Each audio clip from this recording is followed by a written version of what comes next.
The Perks of Being a Wallflower, Part 2, November 7th, 1991. Dear friend, it was one of those days that I didn't mind going to school because the weather was so pretty.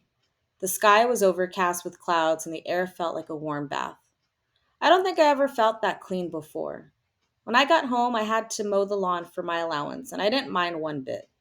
I just listened to the music and breathed in the day and remembered things.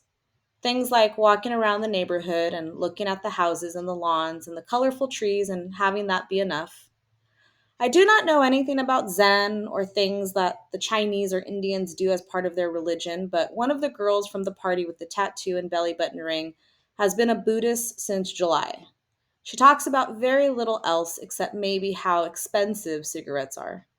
I see her at lunch sometimes smoking between Patrick and Sam. Her name is Mary Elizabeth. Mary Elizabeth told me that the thing about Zen is that it makes you connected to everything in the world. You are part of the trees and the grass and the dogs, things like that. She even explained how her tattoo symbolized this, but I can't remember how. So I guess Zen is a day like this when you are part of the air and remember things. One thing I remember is that the kids used to play a game. What you would do is take a football or something, and one person would have it, and all the other kids would try to tackle that kid. And then whoever got the ball next would run around with it, and the kids would try to tackle him. This could go on for hours. I never really understood the point of this game, but my brother loved it. He didn't like to run with the ball so much as he liked to tackle people. The kids called the game Smear the Queer. I didn't really think about what that means until now. Patrick told me the story about him and Brad, and now I understand why Patrick didn't get angry at Brad at the homecoming dance for dancing with the girl. When they were both juniors, Patrick and Brad were at a party together with the rest of the popular kids.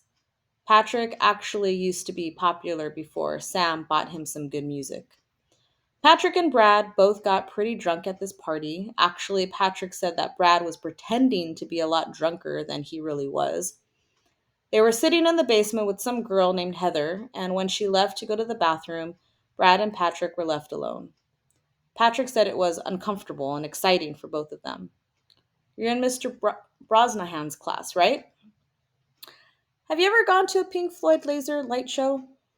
Beer before liquor, never sicker. When they ran out of small talk, they just looked at each other and they ended up fooling around right there in the basement. Patrick said it was like the weight of the whole world left both their shoulders. But Monday in school, Brad kept saying the same thing. Man, I was so wasted. I don't remember a thing.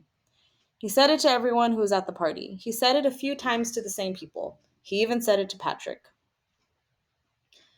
Nobody saw Patrick and Brad fool around, but Brad kept saying it anyway. That Friday, there was another party, and this time, Patrick and Brad got stoned, although Patrick said that Brad was pretending to be a lot more stoned than he really was.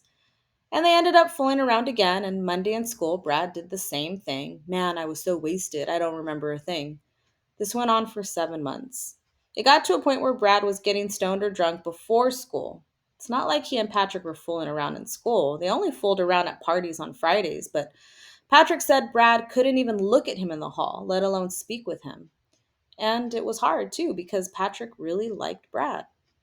When summer came, Brad didn't have to worry about school or anything, so his drinking and smoking got a lot worse. There was a big party at Patrick and Sam's house with the less than popular crowd. Brad showed up, which caused quite a stir because he was popular. But Patrick kept a secret as to why Brad came to the party. When most people left, Brad and Patrick went into Patrick's room. They had sex for the first time that night. I don't want to go into detail about it because it's pretty private stuff, but I will say that Brad assumed the role of the girl in terms of where you put things. I think that's pretty important to tell you. When they were finished, Brad started to cry really hard. He had been drinking a lot and getting really, really stoned. No matter what Patrick did, Brad kept crying. Brad wouldn't even let Patrick hold him, which seems rather sad to me because if I had sex with someone, I would want to hold them. Finally, Patrick just pulled up Brad's pants and said to him, "Just pretend you're passed out." Then Patrick got dressed and walked around the house to go into the party from a different direction than his bedroom. He was also crying pretty bad, and he decided if anyone asked him, he would say his eyes were red from smoking pot. Finally, he shook himself out of it and walked into the main party room. He acted really drunk. He went to Sam. Have you seen Brad? Sam saw the look in Patrick's eyes. Then she spoke up to the party. Hey, has anyone seen Brad? Nobody at the party had, so a few people went to search for him. They finally found him in Patrick's room, asleep. Finally, Patrick called Brad's parents because he was really worried about him. He didn't tell them why, but he said that Brad was really sick at this party and needed to be taken home. Brad's parents did come, and Brad's father, along with some of the other boys, including Patrick, carried Brad to the car. Patrick doesn't know if Brad was really asleep or not at that point, but if he wasn't, it was a good acting job. Brad's parents sent him to rehab because Brad's father didn't want him to miss his chance at a football scholarship. Patrick didn't see Brad for the rest of the summer.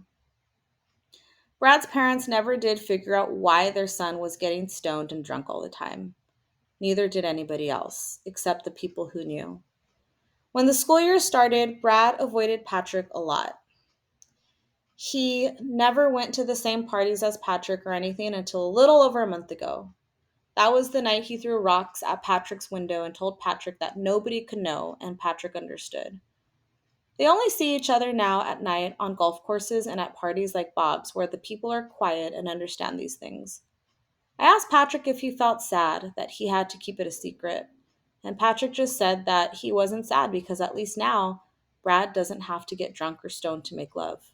Love always, Charlie. November 8th, 1991. Dear friend, Bill gave me my first B in advanced English class for my paper on Peter Pan. To tell you the truth, I don't know what I did different from the other papers. He told me that my sense of language is improving along with my sentence structure. I think it's great that I could be improving on these things without noticing. By the way, Bill gives me A's on my report cards and letters to my parents. The grades on these papers are just between us. I have decided that maybe I want to write when I grow up. I just don't know what I would write. I thought about maybe writing for magazines just so I could see an article that didn't say things like I mentioned before. As Blank wiped the honey mustard off her lips, she spoke to me about her third husband and the healing power of crystals. But honestly, I think I would be a very bad reporter because I can't imagine sitting across the table from a politician or a movie star and asking them questions.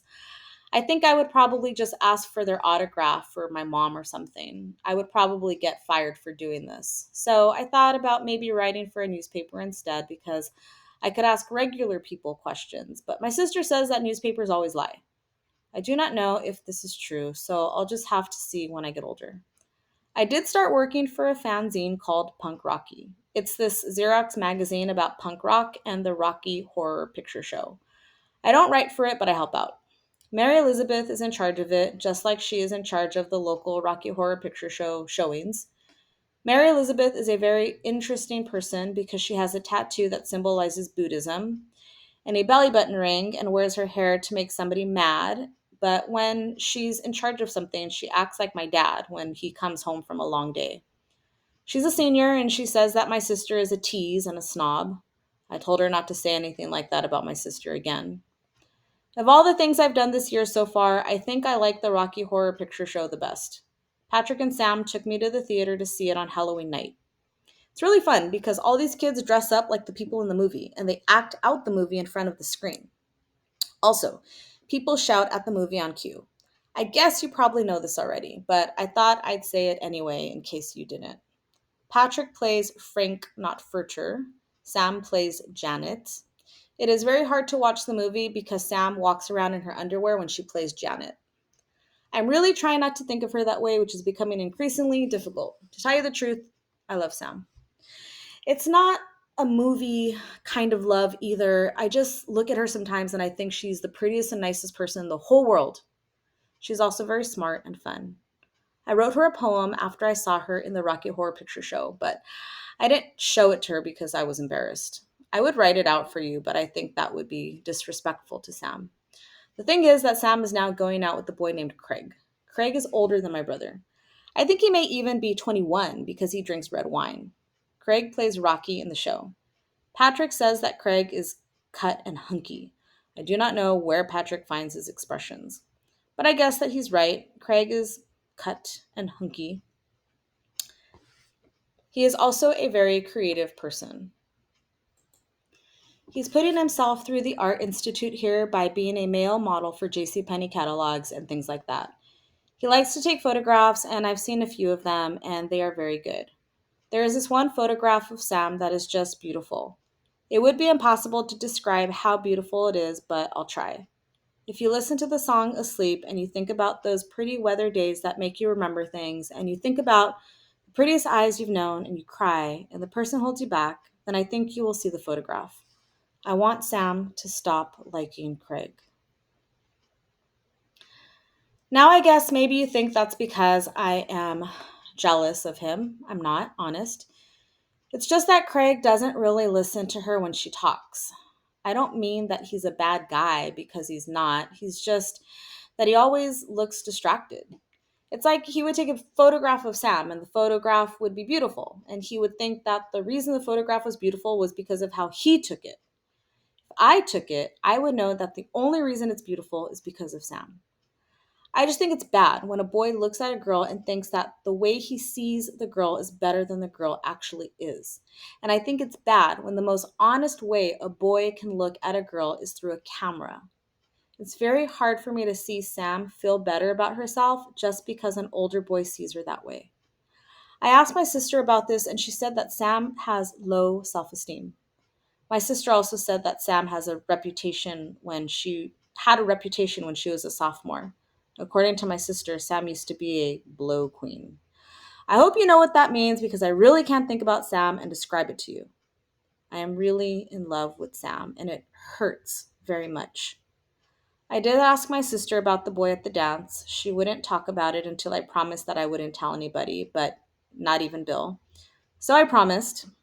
She said that she has been seeing this boy secretly since Dad said she couldn't. She says she thinks about him when he's not there.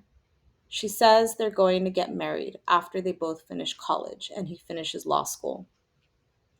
She told me not to worry because he hasn't hit her since that night, and she said not to worry because he won't hit her again. She really didn't say any more other than that, although she kept talking. It was nice sitting with my sister that night because she almost never likes to talk to me.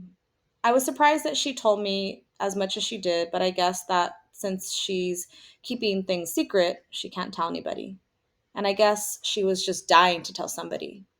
But as much as she told me not to, I do worry a lot about her. She is my sister after all. Love always, Charlie.